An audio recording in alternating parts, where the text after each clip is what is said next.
APR Group, 2 and 3 BHK premium apartments at Patancheru. Comfortable pricing, GHMC and RERA approved. Abdullapur మెట్ బాట సింగారం దగ్గర అత్యంత ఘోరమైనటువంటి road ప్రమాదం అయితే జరిగింది. సర్వీస్ రోడ్లో జరిగింది. విచిత్రం ఏందంటే మరి తెల్లవారుజామున జరిగింది. అక్కడ చూసిన ఇన్సిడెంట్ చూసిన వాళ్ళు కూడా అత్యంత వేగంగా వచ్చినటువంటి బైక్ ఇప్పుడు ఈ స్కూటీని ఢీకొట్టిన తర్వాత అక్కడికక్కడే స్కూటీ మీద ప్రయాణిస్తున్న అమ్మాయి అయితే అక్కడికక్కడే స్పాట్లోనే చనిపోయినట్టుగా చెప్తున్నారు. సర్వీస్ రోడ్డు మెయిన్ రోడ్ కూడా కాదు.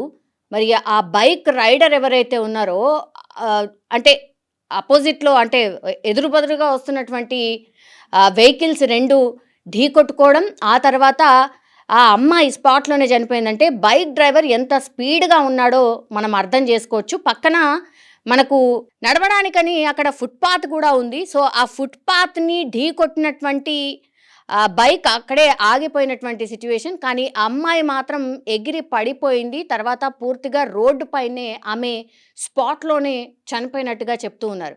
జనరల్లీ అయితే అంత మార్నింగ్ వాకర్స్ వాళ్ళు వీళ్ళు ఉంటారు, సర్వీస్ రోడ్లోనే జనరల్లీ వాక్ చేస్తూ ఉంటారు కాబట్టి వెంటనే పోలీసులకు సమాచారం అందించారు. వీళ్ళు ఎక్కడి వాళ్ళు అండ్ ఇంకోటి ఏంటంటే అక్కడ దగ్గరలో ఉన్నటువంటి సీసీ కెమెరాస్ని కూడా పరిశీలించబోతున్నారు. ఇప్పుడు ఈ బైక్ డ్రైవర్ ఎవరైతే ఉన్నారో మరి ఎక్కడి నుంచి ఎటు వస్తున్నాడు, ఎందుకని గమనించుకోలేదు, అంత ర్యాష్ డ్రైవింగ్ ఎట్లా చేస్తూ ఉన్నాడు అనేది కూడా పూర్తి స్థాయిలో ఎంక్వైరీ అయితే చేస్తున్నారు. వీళ్ళిద్దరు కూడా ఇంజనీరింగ్కి సంబంధించిన ఫైనల్ ఇయర్ చదువుతూ ఉన్నారు. సో అక్కడికక్కడే అమ్మాయి అయితే చనిపోయింది, కానీ ఈ అబ్బాయి మాత్రం గాయాలైనట్టుగా చెప్తున్నారు. వీళ్ళు బ్రిలియంట్ ఇంజనీరింగ్ కాలేజ్ విద్యార్థులుగా చెప్తూ ఉన్నారు. పరీక్ష రాయడానికి వెళ్తూ ఉన్నటువంటి సమయంలోనే ఈ ఇన్సిడెంట్ జరిగినట్టుగా కూడా చెప్తూ ఉన్నారు. సో ఈ బైక్ డ్రైవర్ ఎవరైతే ఉన్నారో ఆయన కూడా అంటే బీటెక్ విద్యార్థి, అట్లాగే ఈ అమ్మాయి కూడా బీటెక్ విద్యార్థి. మరి అనుకోకుండా ఈ బైక్ అట్లాగే ఈ స్కూటీ ఎట్లా ఢీకొట్టాయి, మరి ఏం జరిగింది ఏంటి అనేది కూడా పూర్తి స్థాయిలో ఎంక్వైరీ అయితే చేస్తున్నారు. కానీ మరి ఇద్దరు పరీక్షకు వెళ్తున్నటువంటి సమయంలోనే ర్యాష్గా డ్రైవ్ చేస్తూ ఈ బైక్ అట్లాగే స్కూటీ ఢీకొట్టుకోవడం జరిగింది. దీంతో అమ్మాయి అక్కడికక్కడే చనిపోయింది. అబ్బాయి మాత్రం గాయాల పాలైనట్టుగా అక్కడ ఉన్నటువంటి స్థానికులు అయితే చెప్తున్నారు. ఇప్పుడు కేసు అయితే ఫైల్ అయింది.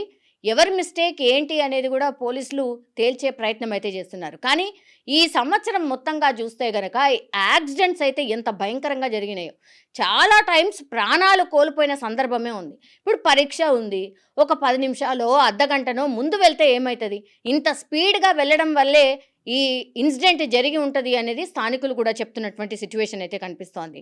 Speed thrills but it kills అనేది అక్షరాల సత్యం.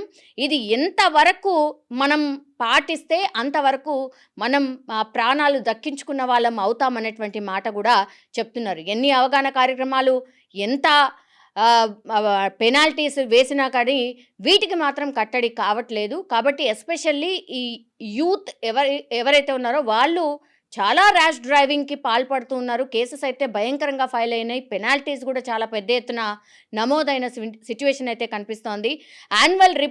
క్రైమ్ యాన్యువల్ రిపోర్ట్ కూడా ఇదే చెప్తోంది. సో దయచేసి స్పీడ్ని మాత్రం కంట్రోల్ చేసుకుంటూ వెళ్ళడమే అందరికీ శ్రేయస్కరం.